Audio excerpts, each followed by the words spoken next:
Welcome guys to the new chapter of this course. It's called On-Page SEO Factors. So basically, we'll be talking about things that are on your page that affect your SEO ranking in multiple ways. Most of them were already mentioned in previous videos, but we didn't get through the details of them, which is what we'll be doing in this chapter. So today, we'll start by talking about something called mobile compatibility. What is it?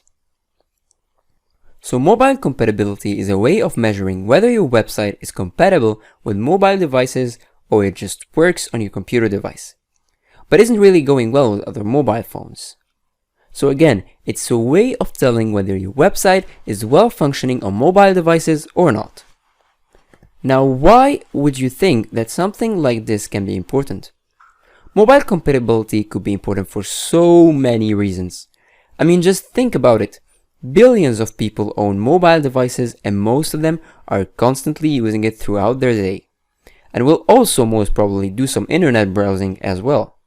So it could be a very wasted opportunity if your website isn't well functioning or maintained for these devices. Now beside all of that, from the perspective of SEO, here's the thing. Google actually checks whether your website is compatible with mobile devices or not, and will really judge you on that with a suitable ranking. So why not actually make it compatible? There's nothing to lose. Now the things you want to keep an eye for when making your website compatible with mobile phones are the following. Make sure your load speed is fast, that your design is the same or at least can be viewed on mobile phones and it doesn't look like a total disaster. And also make sure that your page is still organized and there aren't any some text floating out of its area or images that are misplaced. Stuff like that can be often annoying to many users. So the summary of it, just make sure your website is mobile compatible, because not only this will get you more traffic and will give you access to a wider range of audience, but it will also put you in a better place when talking about SEO rankings. What Robots.txt does for your search ranking. This is the second factor we have when we talk about on-page SEO factors. So of course, you know what crawlers are and you have an idea on how they actually work. But here's the thing. Some crawlers won't crawl your website the way you want it to do. In other words, we mean that the crawlers may overlook some content or even choose a wrong sequence of crawling, which may lead it to misjudge and miscalculate the ranking of your website. And of course, this can lead to disasters.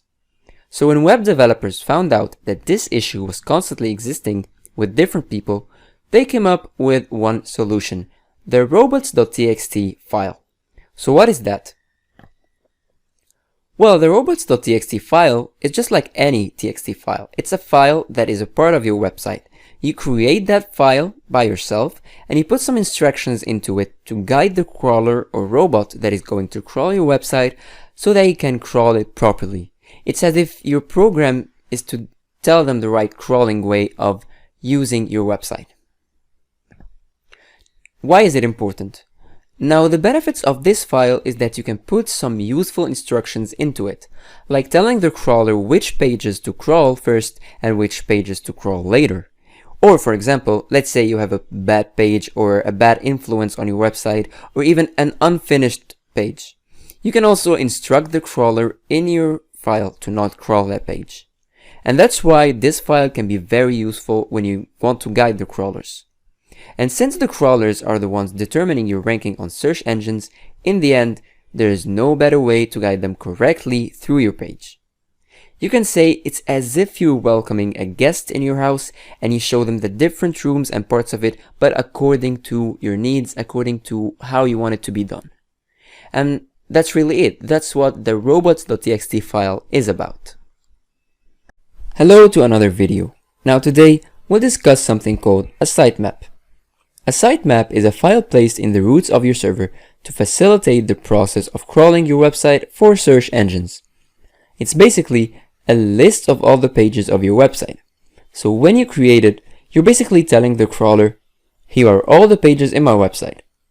You can crawl them one by one without having to do it manually and check your site for addresses and all of this. So it's a major plus if you want to automate the creation of a map for your site. It's just like a normal map, but for your website.